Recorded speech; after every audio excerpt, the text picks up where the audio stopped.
అందరికీ నమస్కారం. తిరుమల వాణి ఛానల్‌కి స్వాగతం, సుస్వాగతం. ఒక దొంగ. అదే వ్యక్తి ప్రపంచానికి రామాయణం ఇచ్చాడంటే ఇది కథ కాదు. ఒక అద్భుతమైన మార్పు. అడవుల్లో రత్నాకరుడు అనే వ్యక్తి జీవించేవాడు. ప్రజలను దోచడం అతని జీవన మార్గం. కుటుంబాన్ని పోషించాలనే ఒకే కారణం. కానీ మార్గం మాత్రం తప్పు. ఉద్దేశం మంచిదైనా మార్గం తప్పైతే ఫలితం భయంకరం.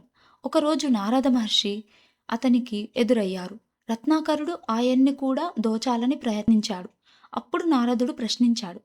నీవు నీ కుటుంబం కోసం దొంగతనాలు చేస్తున్నావు కదా, నీ పాపాలకు నీ కుటుంబం బాధ్యత తీసుకుంటుందా మరి?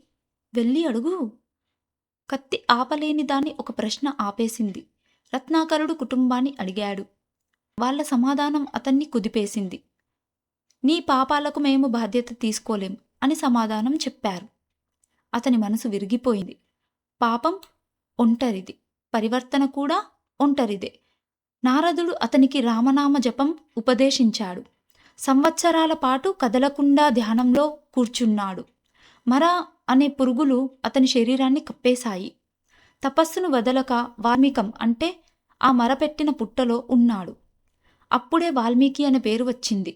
శరీరం కదలకపోయినా ఆత్మ మేల్కొంటుంది. తపస్సుకు దేవతలందరూ ప్రసన్నమయ్యారు.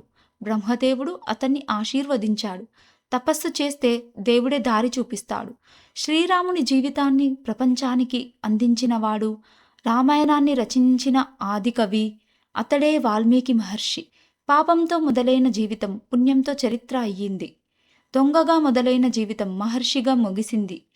ఇదే వాల్మీకి మహర్షి కథ. మన మార్పుకు ఆలస్యం కాదు, నిర్ణయమే ముఖ్యం. ధన్యవాదాలు.